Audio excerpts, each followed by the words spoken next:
कभी सोचा है कि हमारे शहर और उनके अंदर की फैक्ट्रियां ये आपस में कैसे जुड़ी हैं? आज हम इसी पर गौर करेंगे कि कैसे स्मार्ट टेक्नोलॉजी इनके रिश्ते को पूरी तरह से बदल रही हैं और इससे हमारे शहर और भी ज्यादा एफिशिएंट और सस्टेनेबल बन रहे हैं। अच्छा, तो आज हम क्या क्या देखने वाले हैं? देखिए, हमारी बात शुरू होगी स्मार्ट शहर की बड़ी तस्वीर से। फिर हम स्मार्ट ग्रिड की गहराइयों में उतरेंगे।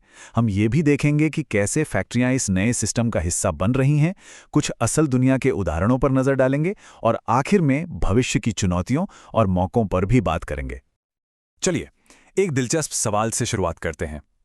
जरा सोचिए, क्या हो अगर एक फैक्ट्री अपने शहर से बात कर सके? सुनने में ये किसी साइंस फिक्शन फिल्म जैसा लग सकता है, लेकिन असल में ये एक ऐसी टेक्नोलॉजिकल क्रांति है जो पहले से ही हमारे जीने और काम करने के तरीके को बदल रही है। तो चलिए पहले हिस्से से शुरू करते हैं। शहर स्मार्ट कैसे हो रहे हैं? किसी फैक्ट्री की नई भूमिका को समझने के लिए हमें पहले उस बड़े शहरी इकोसिस्टम को समझना होगा जिसमें वो काम करती है। तो सवाल ये उठता है कि ये स्मार्ट सिटी आखिर है क्या चीज़? देखिए, इसे ऐसे समझें कि ये एक ऐसा शहरी इलाका है जो डेटा, डिजिटल टेक्नोलॉजी और कनेक्टिविटी का इस्तेमाल करता है। क्यों? ताकि हमारी जिंदगी की क्वालिटी बेहतर हो, शहर टिकाऊ बने और काम करने के तरीके और कुशल हों। मतलब सब कुछ एक दूसरे से कनेक्ट करने का ही खेल है। और हाँ, ये सिर्फ स्मार्ट ट्रैफिक लाइट या पब्लिक वाईफाई तक ही सीमित नहीं है। एक स्मार्ट शहर कई आपस में जुड़े सिस्टम से बनता है, जैसे smart energy, smart mobility, smart water, यहां तक कि स्मार्ट इंडस्ट्री भी। आज हम खास तौर पर स्मार्ट एनर्जी और स्मार्ट इंडस्ट्री के बीच के मजबूत रिश्ते पर ही ध्यान देंगे। तो एक स्मार्ट शहर को पावर कहां से मिलती है? यहीं पर हमारा दूसरा हिस्सा आता है, स्मार्ट ग्रिड। ये वो इंटेलिजेंट एनर्जी नेटवर्क है जो इन सभी बड़े लक्ष्यों को हकीकत में बदलना मुमकिन बनाता है। एक स्मार्ट ग्रिड असल में एक समझदार एनर्जी नेटवर्क है। ये IoT डिवाइसेस और एनालिटिक्स का इस्तेमाल करके बिजली की सप्लाई और डिमांड को रियल टाइम में यानी पल पल में बैलेंस करता है। कह सकते हैं कि ये एक ऐसा ग्रिड है जो खुद सोच सकता है और हालात के हिसाब से फैसले ले सकता है। पुराने और नए ग्रिड में जमीन आसमान का फर्क है। हमारा जो पारंपरिक ग्रिड था वो वन वे था, मतलब पावर प्लांट से बिजली सीधे हमारे घरों तक आती थी। वो रिएक्टिव था, यानी कुछ गड़बड़ होने पर ही एक्शन लेता था और सेंट्रलाइज था। वहीं दूसरी तरफ स्मार्ट ग्रिड टू वे है, प्रोएक्टिव है और डिस्ट्रीब्यूटेड भी। ये पूरा खेल ही बदल देता है। तो इस स्मार्ट ग्रिड को चलाता कौन है? इसे एक टीम की तरह सोचिए।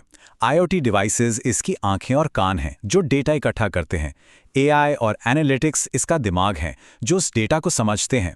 5G और क्लाउड इसका नर्वस सिस्टम है जो तेजी से कम्युनिकेशन पक्का करते हैं।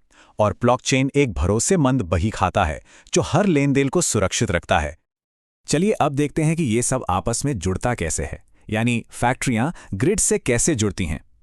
यहीं पर कहानी में एक दिलचस्प मोड़ आता है, जहां फैक्ट्रियां सिर्फ बिजली लेने वाली नहीं रहती, बल्कि एनर्जी इकोसिस्टम में एक एक्टिव प्लेयर बन जाती हैं। और इससे उन्हें एक नया नाम मिलता है, प्रोस्यूमर। ये शब्द बना है प्रोड्यूसर और कंज्यूमर को मिलाकर। मतलब एक प्रोस्यूमर वो है जो एनर्जी इस्तेमाल भी करता है और बनाता भी है, और अक्सर जो ज्यादा एनर्जी बन जाती है उसे वापस ग्रिड को बेच भी देता है। तो कोई फैक्ट्री ये बदलाव लाती कैसे है? सोचिए, एक फैक्ट्री अपनी छत पर सोलर पैनल लगाकर बिजली बना रही है। उस एनर्जी को बड़ी बड़ी बैटरियों में स्टोर कर रही है।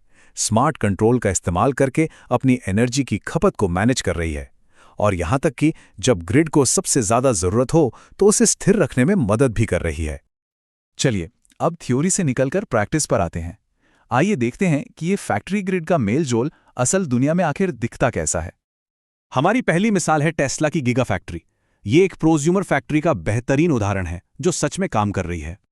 टेस्ला की स्ट्रैटेजी बहुत सीधी लेकिन कमाल की है। पहला, वो अपनी एक्स्ट्रा सोलर एनर्जी को वापस ग्रिड में बेचकर पैसा कमाते हैं।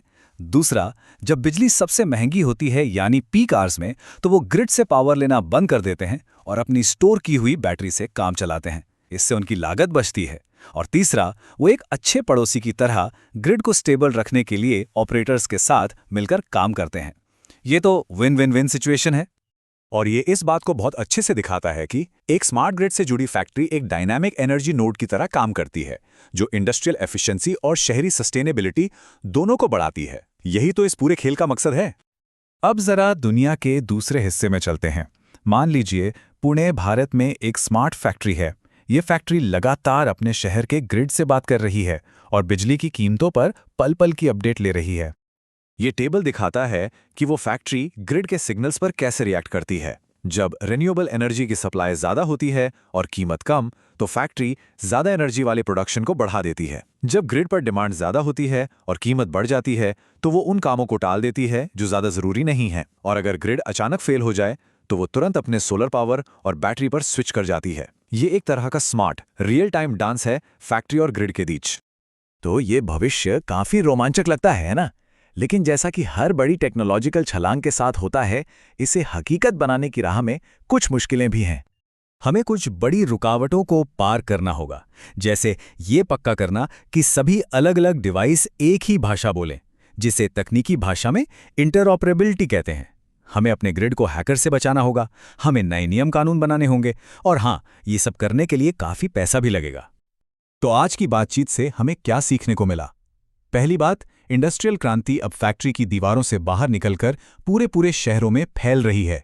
दूसरी, फैक्ट्रियां अब सिर्फ बिजली इस्तेमाल नहीं कर रहीं, बल्कि एनर्जी मार्केट में एक्टिव खिलाड़ी बन गई हैं। और ये सब मुमकिन हुआ है 2-वे डेटा फ्लो की वजह से, जो आखिरकार हमें एक ज्यादा कुशल और टिकाऊ भविष्य की ओर ले जाता है। और जाते जाते हम एक बड़ा सवाल छोड़ना चाहेंगे। जैसे जैसे हमारे शहर और इंडस्ट्री एक दूसरे से जुड़ते जा रहे हैं, वो बहुत बड़ी मात्रा में डेटा बना रहे हैं। तो सवाल ये है, इस डेटा का मालिक कौन होना चाहिए और इसे कौन कंट्रोल करेगा? कंपनियां, सरकारें या हम नागरिक खुद? ये सिर्फ एक तकनीकी सवाल नहीं है, बल्कि हमारे साझा भविष्य के लिए एक बहुत गहरा नैतिक सवाल भी है।